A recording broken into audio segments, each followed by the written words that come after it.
Okay, so yung gagawin natin ngayon is yung back pattern. So, same measurements pa rin naman. Ang gagamitin lang natin ng mga measurements ay shoulder, bust, across back, bust width, bust height, waistline, waist, and hips. So, ginawa ko, in-extend ko lang yung lines nung nauna nating pattern na ginawa. Yan. In-extend ko lang yung lines niya para mas madali na sa atin na i-continue yung dinadraft nating pattern or yung back pattern. Extend nyo lang lahat ng lines. Then, same process lang din. So, yung step 1 natin is make a perpendicular line.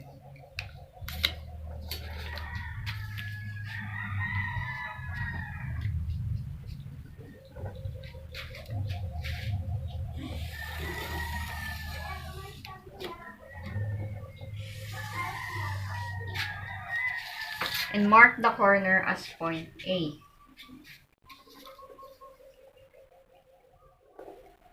Step 2, from point A, measure 1.5 inches downward. And mark it as point B.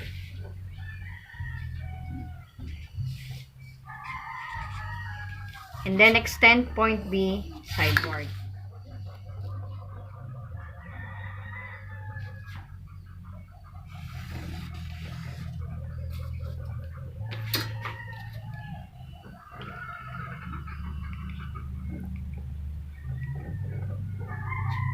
Step 3, from point B, measure 4 inches downward and mark it as point C.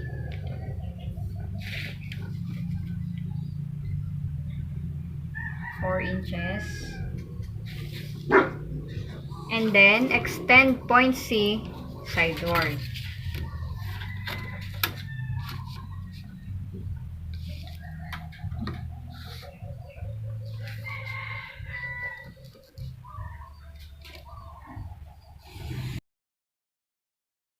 Step 4, from point A, measure 1/2 of bust measurement or use the 1/4 of bust measurement, yung 7.5.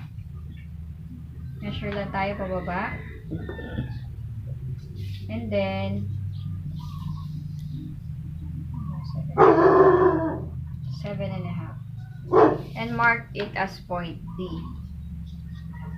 Then extend point D sideward.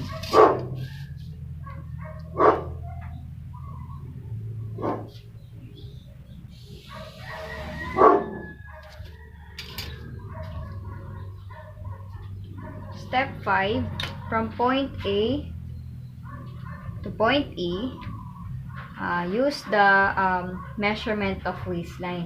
Yung waistline natin is 15 inches. So, magsusukat lang tayo 7 inches pababa. And then, i-mark natin siya as point E. Then, i-extend lang natin yung point E sideward.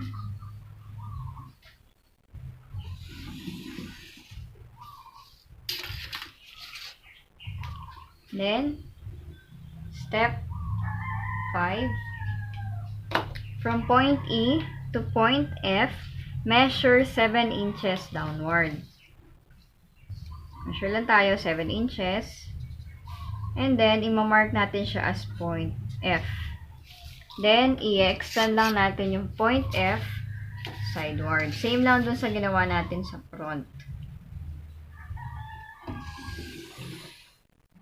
Step 7, from point A to point G, measure 3 inches sideward. So, mag-measure lang tayo ng 3 inches. And then, i-mark natin siya as point G. Then, i-extend lang natin yung point G downward. Extend the line pababa. Okay. Step 8, From point A, pababa, magme-measure tayo ng 1/2 inch or kalahati ng 1 inch.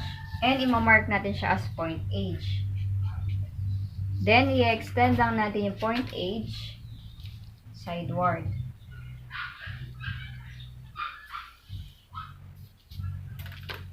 Then, isi-shape natin yung neckline using a French curve. So, gagamit ako ng ibang kulay para makita nyo.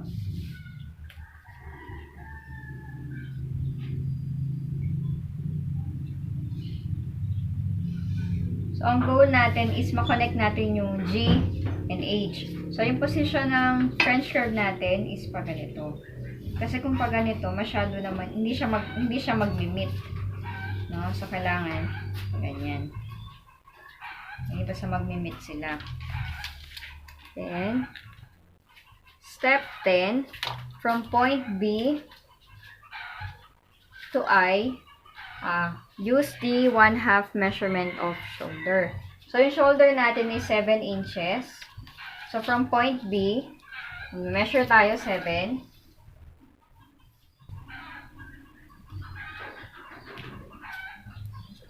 Sa line ng B, then imamark natin siya as point I. Sa line ng B.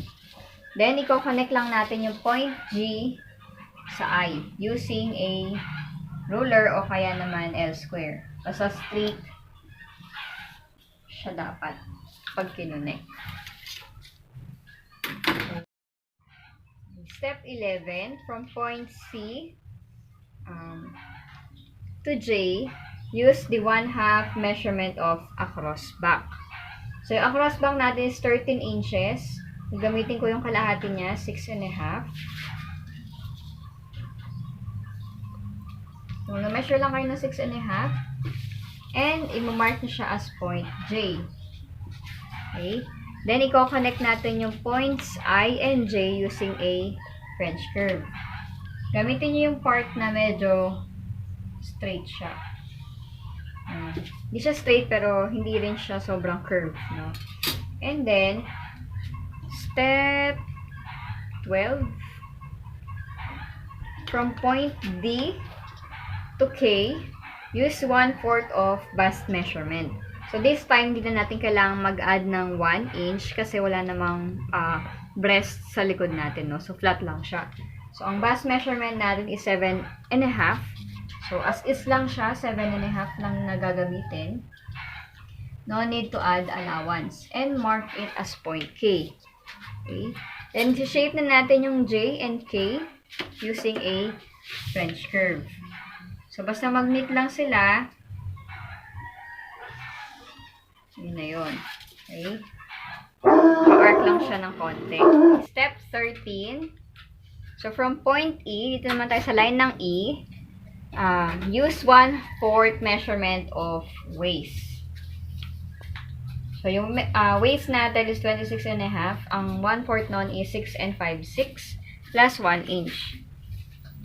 So, 7 5/6.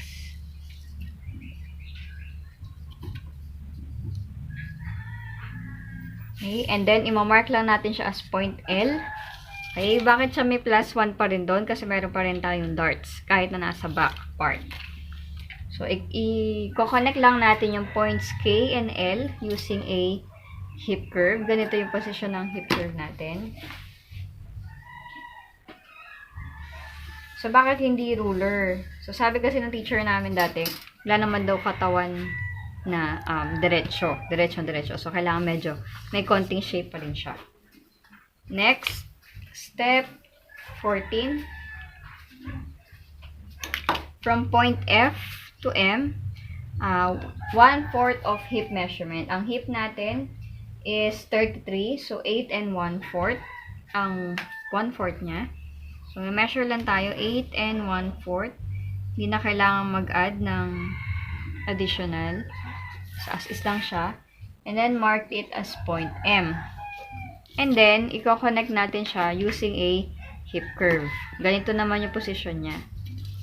Para susunod doon sa shape ng ating balakang. 15 is from point A to point N, no, use the bust height measurement. Magma-minus tayo ng 1 inch para mas mataas yung ating bust height sa likod. Okay? So, ang bust height natin is 8 inches minus 1 inch, 7 inches na lang siya. So, i-mark natin siya as point N. Then, i-extend natin yung point N sideward. Pero maliit lang siya na line or maiksi lang. Okay. And then, step 16, from point N to O, use 1/2 of bust width measurement. So, yung bust width natin is 6 inches. Divide into, ang makukuha niya is 3 inches. Okay, so yun yung point O natin. Then, i-extend lang natin yung point O downward using a L square.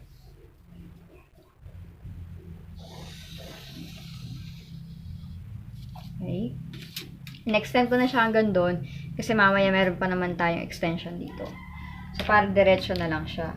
Next, step 17. So, yung point O, since in-extend natin siya pababa, yung line kung saan nag-meet yung horizontal and vertical, i-mark natin as point P. Okay? Baga siya yung center point. Then, from point P, magme-measure tayo ng 1/2 inch sideward. And then, point P, 1/2 inch inward. So, kumbaga, 1/2 inch both sides. Okay, 1/2 inch lang yon. Then, i-mark natin as point Q and point R. Then, i-connect nyo lang yung Q sa O and R sa O. Using a ruler or L square. Pwede ring meter stick. Basta straight edge siya. Then, next step,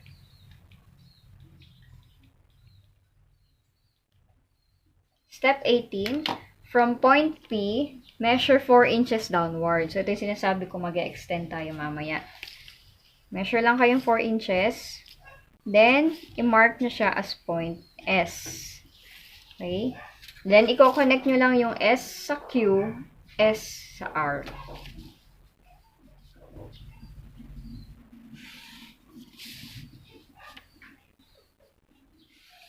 Okay, so pag na-connect na natin yun, tapos na natin yung darts. Last step.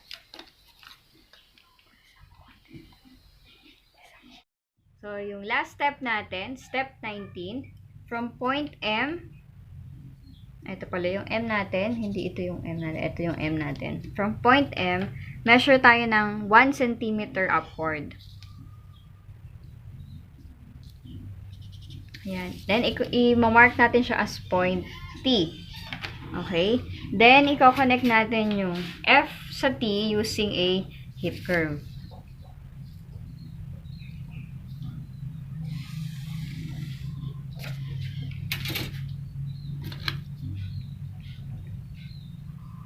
And that's it. So, yan na yung pattern natin para sa back. Mabilisan lamang. Ipapakita ko lang din na itong line na to is for our neck. And then, para sa ating shoulder, para sa ating part na across chest, then part ng ating bust, and then sa waist, and then sa hips.